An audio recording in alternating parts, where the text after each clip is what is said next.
그래도 성가대는 차량이 사륜이 많으신가 봐요. 까지 많이 올라오셨습니다. 선악과 사건 이후에 인류는 죄에 빠졌고, 그 다음에 모든 인류는 죽음을 맞이하고 그 대가는 지옥이었습니다. 하나님께서 인간을 만드시고 사랑했는데 인간이 그런 참담한 결과를 맺는 걸 보시고 성부, 성자, 성령 삼위 하나님께서는 인간들을 죄에서 구원하고 지옥에서 구원하는 방법에 대해서 심각하게 논의를 하셨습니다. 결국에는 이 모든 것들은 철저한 계획하에 이루어졌습니다. 예수님께서 이 땅에 오셔서 어린아이로 오시고 그 다음에 공생의 기간을 보내고 십자가를 지시고 인류의 죄를 사하고 부활하시고 승천하시고 다시 또 이 땅에 오시고, 이 모든 것이 철저한 성부, 성자, 성령 하나님의 구원 계획 가운데 이루어집니다. 뿐만 아니라 이 사역을 하는 데 있어서도 사람들을 요소요소에서 정확하게 쓰십니다. 또 시간도 정확하게 계획을 합니다. 예수님이 아무 때나 죽으신 게 아니고 예수님은 유월절 어린 양, 그때의 유월절날 돌아가셨고, 성령이 이 땅에 오실 때에도 오순절날 정확하게 그 절기에 맞춰서 오십니다. 이게 다 구약의 절기와 다 해당되는 것이고 그 계획 가운데 있습니다. 하나님이 그 과정 가운데 사람도 정확하게 불러서 사람을 그때그때 쓰십니다. 예를 들면 우리 예수님이 메시아로 오실 때 그 길을 예비하는 선지자로 누구를 예비하셨죠? 세례 요한을 미리 예비했습니다. 예수님이 오시기도 전에 그를 잉태하는 사건이 성경에 기록이 됩니다. 또 예수님이 아기 예수로 오셨을 때 그 예수님을 메시아로, 세상의 왕으로 영접하는 일에 누가 쓰임 받습니까? 동방 박사들이 미리 준비하고 있다가 쓰임을 또 받습니다. 또 예수님이 성전에 처음으로 가서 결례를 행할 때에는 또 남자 선지자 또 여자 선지자 안나와 시므이를 또 준비했다가 하나님이 그를 통해서 또 그 일을 행합니다. 중간 생략하고 그 다음에 주님이 이제 드디어 이제 십자가에 지시기 전에 종료 주일에 예루살렘에 들어가실 때 또 어떤 일이 있습니까? 그때 예수님이 어린 나귀를 타고 들어가시는데 그 나귀조차도 미리 딱 준비된 사람이 있었어요. 그리고 주님이 어디에 가서 어린 나귀를 준비한 사람이 있는데 그에게 가서 내가 쓰시겠다 해라. 그러면 줄 거다. 나귀 새끼 한 마리도 철저하게 준비를 하셨습니다. 그리고 아셨습니다. 뭘 아셨냐면 주님이 십자가에 달리는 그 시점에 제자들은 다 도망갈 것을 아셨어요. 그리고 그 중에 베드로는 자기를 3번 부인할 것까지 이미 다 아시고 그거를 이야기를 하셨어요. 계획하시고 아시고, 그러나 예수님은 십자가를 향해서 뚜벅뚜벅 걸어가십니다. 왜? 인류의 죄를 사하는 방법은 그 일밖에 없기 때문에. 죽음과 사망과 지옥에서 그를 건지는 방법은 그 일밖에 없었기 때문에 그 길을 걸어갑니다. 자, 이제 몇 가지 또 마무리해야 될 일이 있습니다. 본인이 십자가에서 죽으시고 떠나시고 나면 누군가 이 육신의 어머니 마리아를 누군가에게 부탁을 해야 됩니다. 그 나라의 전통에 따라서 누군가가 맡아줘야 됩니다. 그걸 누구에게 맡깁니까? 자기 육신의 동생들에게 맡기지 아니하고 요한에게 맡깁니다. 왜 그렇습니까? 주님은 요한이 길게 살 것까지 아셨어.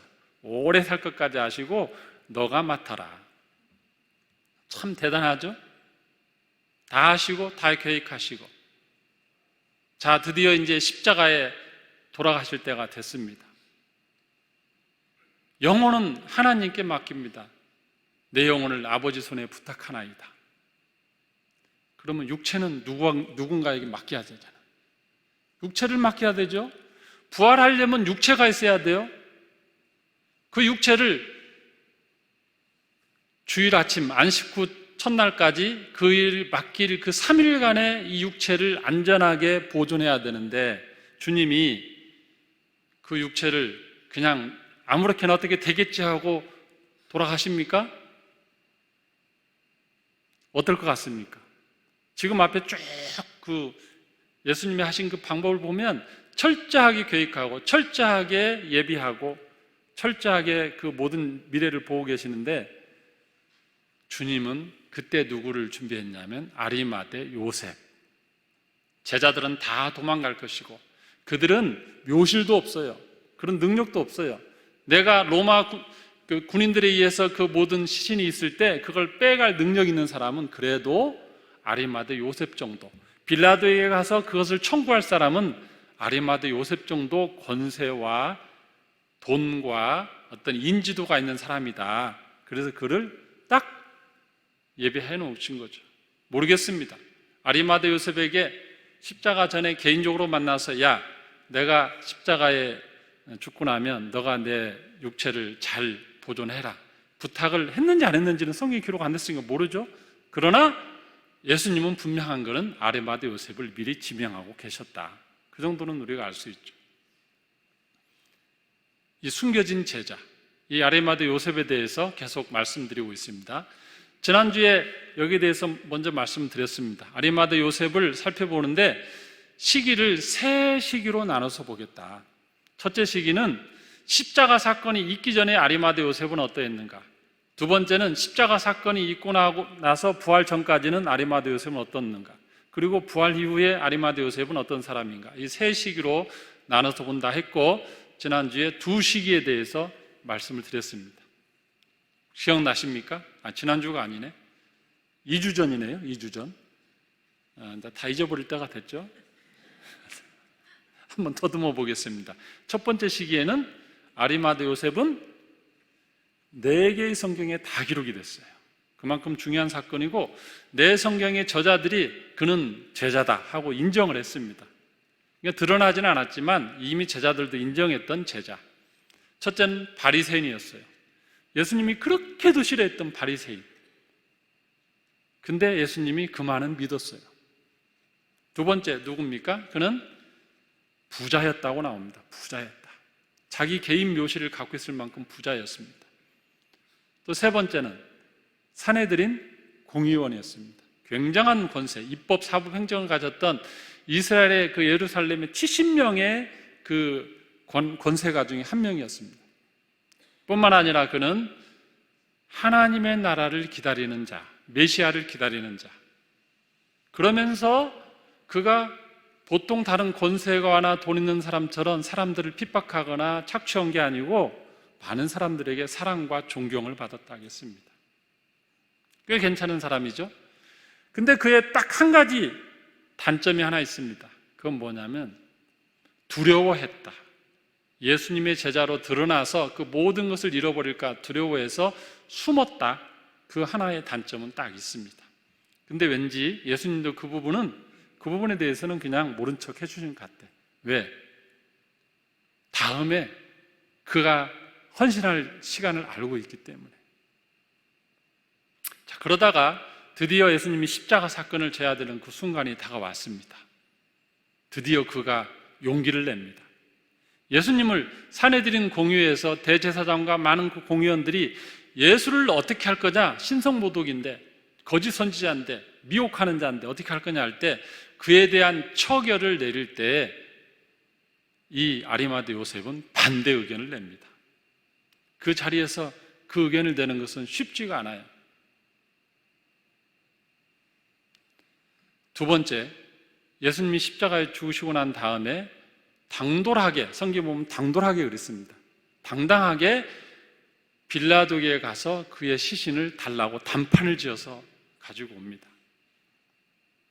여러분, 굉장히 어떤 그 선전선동이나 미혹하거나 어떤 많은 문제를 일으킨 사람의 시신은요, 뒤처리도 잘해야 돼요. 왜냐하면 여러분 아십니까? 빈 라덴에 대해서 미국이 그를 계속 추적해서 사살한 다음에 그를 어떻게 처리합니까? 헬기에 실어다가 바다 어딘가에 던져버려요. 어디에 그의 무덤이 있는지 모르게 합니다. 만약에 그의 시신이 있는데 그 무덤이 어떤 그들의 테러리스트에 의해서 어느 한 곳에 딱 무덤이 생기면 그부터는 그게 성지가 돼버리기 때문에 뒤에를 그렇게 하지 않는 거예요. 그 예수님의 시신에 대해서도 사실은 관리를 잘해야 되는 상황이죠. 근데 그거를 요청해서 가져올 용기를 냈습니다. 그 다음에 세 번째는 가져다가 어떤 공동묘지나 어떤 곳에 안장하고 갔으면 그래도 아리마다 요셉은 사람이 그래도 그 자비가 있고 그런 사람인가 보다 그렇게 생각하는데, 그걸 자기 묘실로 가져와서 자기 집, 자기 무덤이 갈 곳에 딱 안장하면 뭡니까? 그 모든 시선이 본인에게 다 쏠리는 거예요. 지금 첫 번째, 두 번째, 세 번째 쏠리면서 주변에서는 뭐라고 하겠습니까? 이상한데? 이 아리마다 요셉이 정체가 뭐야? 아리마다 요셉도 나사렛파 아니야? 예수님 제자 아니야? 이런 오해를 딱 받기 좋게 행동을 했습니다. 그럼에도 불구하고 아리마다 요셉은 그때 예비된 사람이었어요. 예수님이 십자가의 그 육체를 맡길 만한 제자. 여러분, 우리가 신앙생활을 하다 보면 어느 순간에 어느 사건 현장에서 그 시간에 주님이 내가 너에게 일은 좀 맡기고 싶다 하는 그 일이 있어요. 참 영광스러운 거죠. 우리 성교사님들 가끔 간증 듣다 보면 정말 하나님의 콜링 받으면서 어느 지역 가서 어떻게 하는데 꼭 그곳에 나 아니면 안 되겠다는 그런 부름이 있어가지고 그 현장에 머물렀다가 사역하다 오신 분들 많지 않습니까? 우리는 살다 보면 주님이 나를 향한 그런 그 어떤 부름이 있을 때 감사하게 힘들더라도 받아들이면 어떨까 생각합니다. 아리마다 요셉은 그 일을 받아들였어요. 자, 그 다음에 이제 세 번째 시기로 넘어갑니다. 세 번째. 이제 부활 이후에 그는 어떻게 됐을까? 어떻게 됐을까요? 성경이 안 나와요. 성경에 기록이 없어. 그러면 기록이 없으니까 끝? 그 이후로 아리마다 요셉은 잘 먹고 잘 살았다? 전래동화 보면 잘 먹고 잘 살았다는 끝납니까? 자, 지금부터는 그 당시의 예루살렘으로 여러분들이 한번 가보십시오.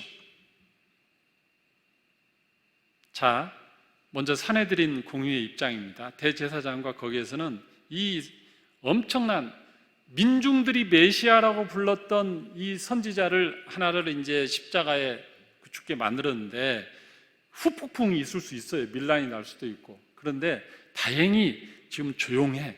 그러니까 한편으로 마음이 그래도 참 조용히 지나갔네. 여기는 또 그렇게 안심하고 있을 거 아닙니까? 또 하나님의 심판도 없어. 지금 만약에 진짜 하나님의 선지자를 그렇게 했다면 뭔가 하나님께서 구약시대처럼 뭔가 막 징부들 내리고 해야 될 텐데 뭔가 불안할 수 있었는데 그런 일도 없었어. 그래서 마음이 좀 편했어요. 또 이쪽 빌라도나 헤롯이나 로마 그 점령자 통치자들 입장에서는 여기도 본인들이 어쨌든 직접적으로 처리한 거잖아요. 로마 법에 의해서. 뭔가 후폭풍이 있을까 두려웠는데 아무 일도 없이 지나갔어요. 생각보다 조용히 끝났어요. 자, 이제 다 끝났다 하고 이 두 양대 권력 기관이 참 잘 됐네 하고 이렇게 쫙 이렇게 있는데 갑자기 부활주일 아침 지나 점심때쯤 됐는데 이상한 말들이 나오기 시작합니다. 예수님이 살아났대. 에이, 말도 안 되는 소리. 죽은 사람이 어떻게 살아나? 아니, 살아났대. 진짜? 아니야, 그 목격자가 있다니까. 그 갈릴리 쫓아다니는 그 여자들 있잖아요. 여자들이 아침에 봤대. 여자들이 또 지어낸 얘기겠지. 좀 있으니까 또 다른 말입니다. 엠마오로 가던 제자들이 갑자기 와서 예수님 살아났다고 다시 돌아왔어. 좀 있으니까 그 숨었던 제자들이 다시 있는 곳에 예수님이 그냥 뿅 하고 유령처럼 벽을 뚫고 나타났대. 이런 말들이 막 새나가기 시작합니다. 자, 그러면 이 양대 권력 기관은, 이 두 기관은 어떠했을까? 무시해? 그런 소문 뭐 다 가짜야? 사기야? 그냥 있을까요?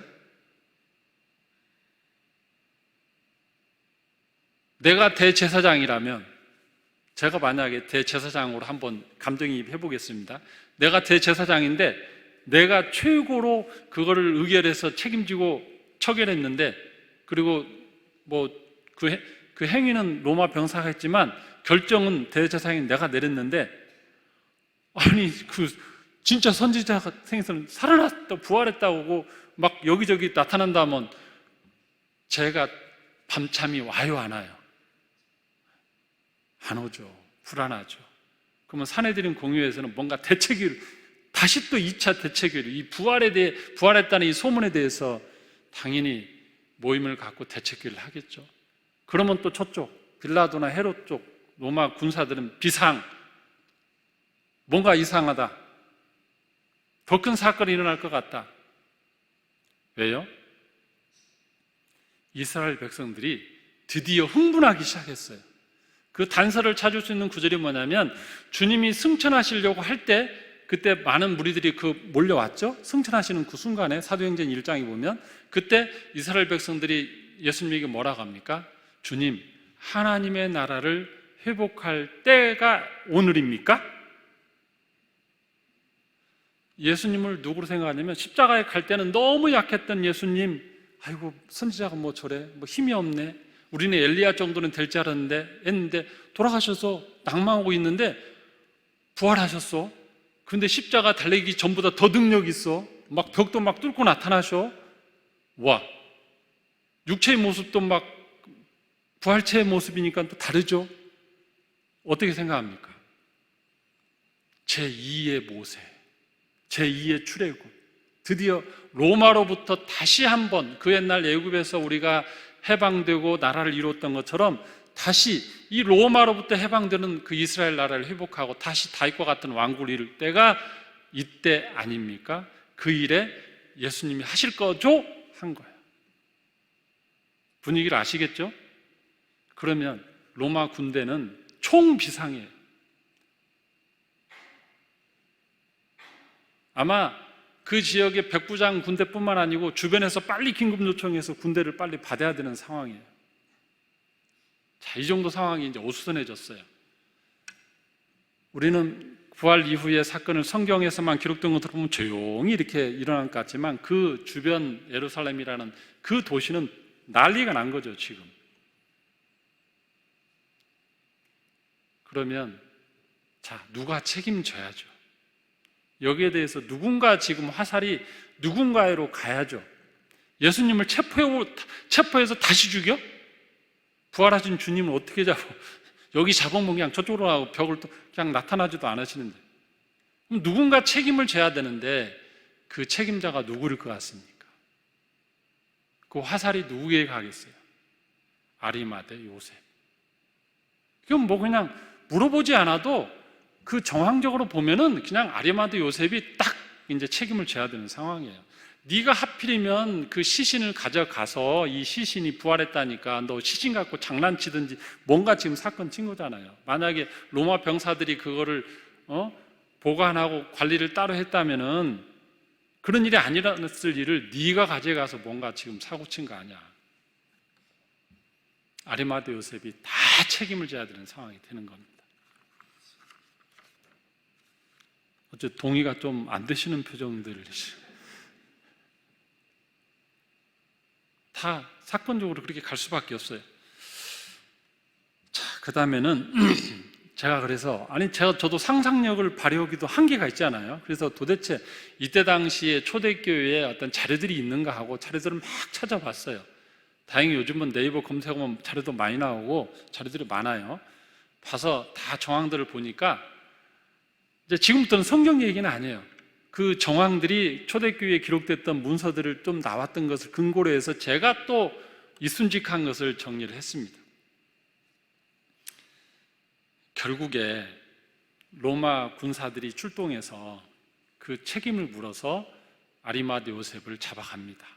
사내들인 공유에서도 그가 잡혀가는 것을 지금으로 말하면 지난번 국회에서 누구 국회의원 비리 저지르면 체포 동의 안 하고 그거 하듯이 그냥 잡아가 사내들인에서 우리도 그놈이 나쁜 놈이라고 생각해. 그렇게 해서 감옥에 들어가요. 감옥에 들어가서 이제 그가 대신 이제 긴급 체포가 됩니다. 그랬을 때 주님은 제자들을 만나고 다닙니다. 드디어 숨어있던 제자들, 피했던 제자들은 나타나기 시작합니다. 모이기 시작합니다. 주님이 능력 부활체의 주님이 앞에 있는데 뭐가 두렵겠어요? 그 능력의 주님이, 죽음까지도 이기신 주님이 자기 옆에 있는데 더 이상 숨을 필요가 없죠. 나타나기 시작합니다. 음지에 있던 제자들이 양지로 다 나왔는데 반대로 양지에 있던 이 아리마대 요셉은 음지로 들어가야 돼요. 감옥으로. 주님이 제자들을 만나기 시작합니다. 여인들을 만나고 그 엠마오로 가는 제자들을 만나고 또 11제자 모이는 곳에 나타나고 갈리로 가 있던 도망가서 물고기나 잡으려고 갔던 제자들 또 거기까지 쫓아가서 또 만나고 다 지성으로 만나러 다니셔요. 그러면 아리마대 요셉은 방치? 주님 입장에서 아리마대 요셉은 그냥 그래 너는 네 용기 내서 네가 택한 길이니까 너는 감옥에 있어 그렇게 했을까? 주님이 500명 이상을 만났다고 제자들을 만났다고 성경에 기타 등등으로 했는데 그 안에 아리마대 요셉을 만나러 갔을까? 안 갔을까? 제가 설교 준비하다 여기서 펜을 놓고 갔을까? 안 갔을까? 주님 갔을까? 근데 제가 주님의 인성이나 신성으로 볼 때 찾아갔을 것 같아요. 그래서 찾아간 걸로 주님 하겠습니다. 찾아갔겠죠. 비겁하게 숨고 배신하고 도망간 베드로도 만나러 갔는데 그 결정적인 순간에 용기를 내서 그 모든 것을 잃어버릴 각오하고 나타난 아리마대 요셉을 안 찾아갔겠어요? 저는 찾아갔으라 생각합니다. 자료를 보니까 찾아갔대. 마침 자료들도 성경은 아니지만 그래서 다행이다 하고 또 이제 가서 그를 만나고 아리마대 요셉은 또 얼마나 기뻤을까? 자기가 모든 책임지고 감옥에 갔는데 그 주님이 자기까지 만나러 오셨으니 그렇게 해서 했는데 참 주님이 감옥에서 풀어주지는 않으셨대요. 그냥 감옥에 있는 거야. 지금 부활의 기쁨으로 막 수백 명의 제자들이 모이고 막 이런 일이 벌어지는데 자기는 감옥에 조용히 있는 거예요. 자, 여러분 한번 그 장면을 생각해 보십시오. 죽을 때는 모든 사람들이 슬퍼하고 절망이었고 비겁하게 숨었어요. 그때 아리마대 요셉은 용기를 내서 나와서 그 책임을 자기가 다 졌어요. 그리고 주님이 부활하셔서 드디어 활동하시면서 모든 숨은 제자들이 나타나 너무너무 기뻤어요. 너무 좋아. 근데 딱 한 명, 아리마대 요셉은 홀로 감옥으로 내려갔어요. 홀로. 누군가 하나의 희생이 필요했습니다. 요셉이 자기 가족들을 다 나중에 애굽으로 가기 위해서 노예로 팔려갔던 한 명의 요셉이 있었던 것처럼 그는 그 역할을 요셉과 같은 역할을 해야만 했습니다. 더더구나 주님이 나중에 보면 베드로가 감옥에 갇히고 제자들이 감옥에 갇히는 사건, 바울도 그렇고 할 때 주님이 천사를 보내서 그를 다 풀어냈죠. 풀어냈는데 이 아리마대 요셉은 풀어주질 않네. 감옥에서. 여러분이라면 서운해 안 서운해요? 오늘 질문이 좀 많아요. 성경이 안 나오니까 좀 우리가 풀어가. 서운하겠죠? 가만히 있는 분은 안 서운한 거예요. 그러면 감옥에 가서 계속 안 오셔도 서운하게 안 찍혔는데 저는 굉장히 서운할 것 같아요. 안 풀어줘. 찾아온까지 감사한데 안 풀어줘. 기록에 보니까 기록이에요. 이건 성경이 아니고 40년을 감옥에 있어요. 요즘 말로 하면 감옥에서 썩어요. 그냥 감옥에 그대로. 그때 그를 향한 주님의 유일한 위로가 있습니다. 이것도 그냥 기록이 나온 거예요. 위로는 뭐냐면 매일 비둘기가 와서 떡을 한 조각씩 주고 갔대. 매일 감옥 창술로 비둘기가 날라와서 매일 떡을 하나씩 주고 가고 옛날에 누구 생각 안 나요? 엘리야가 숨어 있을 때 그를 위로하기 위해서 내가 너를 사랑한다. 너는 나의 선지자다. 이걸 하기 위해서 떡이 까마귀 통해서 계속 줬잖아요. 이 감옥으로 창가로 매일 비둘기가 와서 여기는 비둘기. 자료가 그래요. 비둘기가 매일 와서 떡 하나씩 주고 가고. 아리마다 요셉은 자기가 풀려나지 않은 것에 대한 서운함도 아쉬움도 있겠지만 자기 가족들에 대한 소문도 들리겠죠. 본인이 감옥 간 다음에 재산 다 뺏겨 가족들은 또 어떻게 됐겠어. 노예가 됐든 뭐가 됐든 어려운 일이 있겠죠. 그 소식을 다 듣고 있는데 유일하게 주님은 비둘기를 보내서 계속 했다. 저는 교회 일이라는 것은 양지에서 혜택 받는 사람도 있지만 정말 열심히 봉사했는데 아리마다 요셉처럼 이런 일을 당하는 경우도 있다. 정말 내가 대가를 지불하지 않고 충성하지 않아도 되고 조금만 비겁하면 모든 걸 누릴 수 있었는데 내가 정말 용기 내서 헌신하고 대가를 지불하고 주님을 위해서 헌신했는데 남들은 다 부활하신 주님과 기쁨을 누리고 있는데 자기는 감옥에 가서 그걸 묵묵하게 감옥에 있어야 되는 그 헌신의 결과.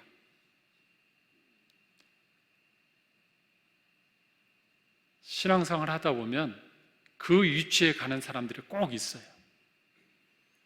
봉사를 열심히 해서 누가 알아주고 직분을 받고 교회에서 인정받고 칭찬받고 그런 분들이 대부분이겠지만 그러나 가끔은 아무리 열심히 하고 봉사해도 아무도 안 알아주고 아리마다 요셉처럼 감옥에서 그냥 그렇게 40년을 지내야 되는 신앙의 사람도 있다.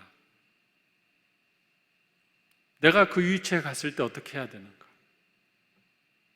내가 그 위치에 갔을 때 하나님이 나를 알아주지 않고 교회도 나를 알아주지 않고 나만 왜 이런 희생을 치러야 되는가? 원망할 수도 있겠죠. 그러나 아리마다 요셉이나 이름이 똑같네. 그 야곱의 아들 요셉의 이름이 똑같아요. 어떻게 또 이게 그 두 요셉처럼 그 감옥에서 그 하나님이 쓰임 받고 있는 사람도 있을 수 있어요. 때로는 그 자리에 있을 때 하나님이 얼마나 그를 귀하게 보실까? 그거를. 그러므로 우리 크리스찬들은 하나님 앞에 헌신하고 충성하는 게 이 땅에서 다 보상받는 건 없어요. 오히려 보상 안 받는 이런 사람도 있어요. 우리 성교사님들이 이 땅에서 수고하고 헌신하고 모든 걸 바치고 왔는데 공항에 누가 찾아와서 마중 나오지 않고 나를 위해서 내 노후를 책임지지 않고 나는 건강을 책임져 주는 것도 없고 이 땅에서는 보상이 완벽하지 않습니다. 아리마다 요셉을 묵상했으면 좋겠어요. 교회를 하다가 때로 오해받고 힘들고 병들고 내가 약해지고 그럴 때 아리마다 요셉을 묵상했으면 좋겠습니다. 이제 말씀 마치겠습니다. 이 아리마다 요셉이 자료를 보니까 40년 형기를 다 채울 때까지 오래 살아. 장수의 복을 또 누려요. 오래 살다가 40년 후에 감옥문이 탁탁 열리고 난 다음에 거기 자료는 그래요. 처남 브론하고 아들 알란과 함께 이제 처남하고 아들이 이 아리마다 요셉을 감옥문에서 영접을 해요.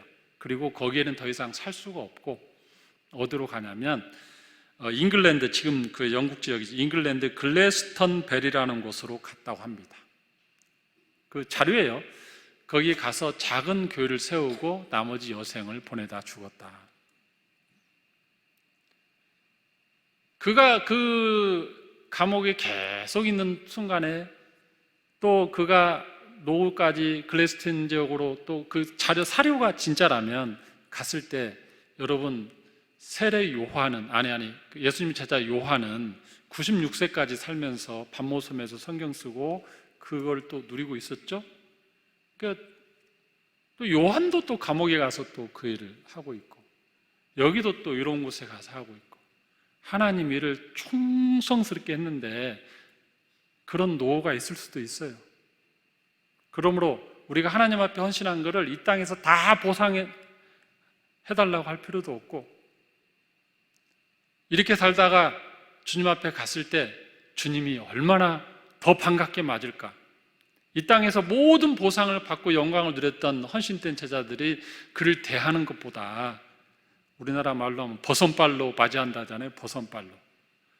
저는 모르긴 해도 아리마다 요셉 주님이 올라갔을 나중에 죽어서 천국에 갔을 때 다른 제자들을 영접하는 것만큼이나 아리마대 요셉을 귀하게 보지 않았을까?